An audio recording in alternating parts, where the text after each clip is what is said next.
Hola, estamos conversando con Enrique Gersi, que es abogado peruano y profesor visitante de la Universidad Francisco Marroquín.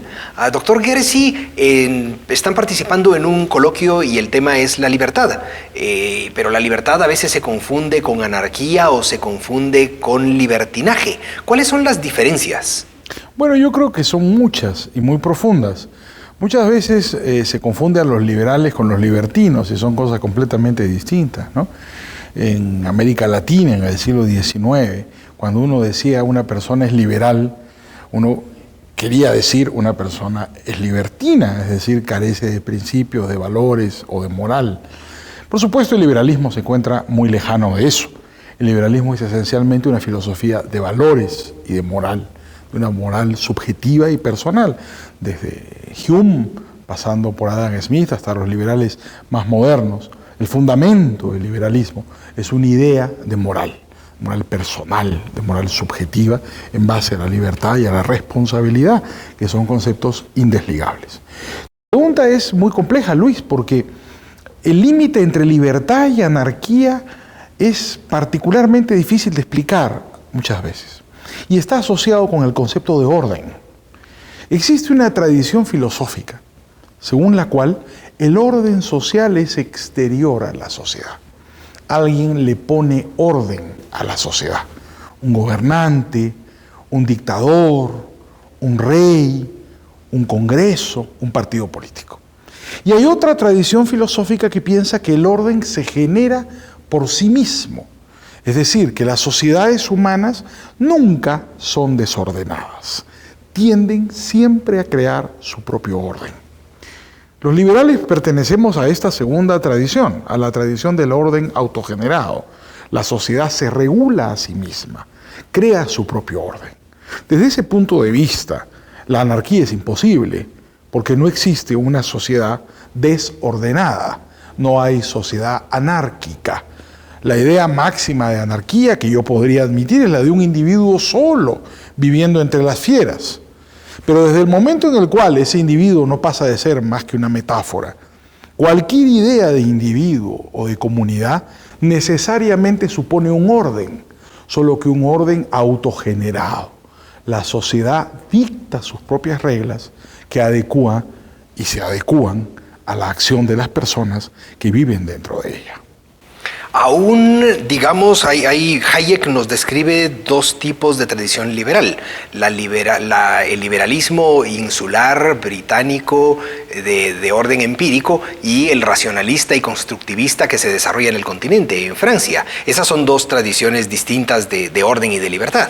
Claro, hay que tener mucho cuidado con esa división. Hayek la hace con propósitos sinópticos expositivos, pero por ejemplo, había liberales que podríamos llamar ingleses en Francia, ¿no es cierto? Es decir, no es exactamente una división taxativa. Tocqueville, Montesquieu han sido, yo añadiría Vico en Nápoles, han sido liberales que no corresponderían con un liberalismo racionalista de origen y talante cartesiano, como pudo haber sido Voltaire o Diderot o Benjamin Constant en Francia. ¿No? Digamos, hay que tener cuidado de cómo hacemos la división. Pero efectivamente, hay un liberalismo que es, además de individualista, profundamente antirreligioso. Ese liberalismo positivista, comtiano, es un liberalismo arraigado en Francia, ¿no es cierto? Que es radicalmente distinto a un liberalismo evolucionista, también individualista, pero que tiene una pretensión, por ejemplo, en materia religiosa, no es ni religioso ni antirreligioso. Deja la religiosidad al ámbito de la decisión individual. Pero, digamos, son dos tradiciones liberales que conducen a sitios distintos, ¿no? Y hay liberales ingleses que han estado de alguna manera más asociados al liberalismo racionalista. Si hemos de llamar liberal a John Stuart Mill, es el ejemplo máximo. O, aún peor, Bentham, ¿no? Bentham llega a decir que toda que toda ley es repudiable porque supone una limitación a la libertad. Entonces, claro, el asunto no es muy claro dónde nos ubicamos y dónde estamos. Yo creo que hay diferentes tradiciones del liberalismo, porque además, si le hemos de creer, por ejemplo, a Isaías Berlin, hay antecedentes de liberalismo difíciles de catalogar, como el caso de Vico, que mencioné hace un rato en Nápoles.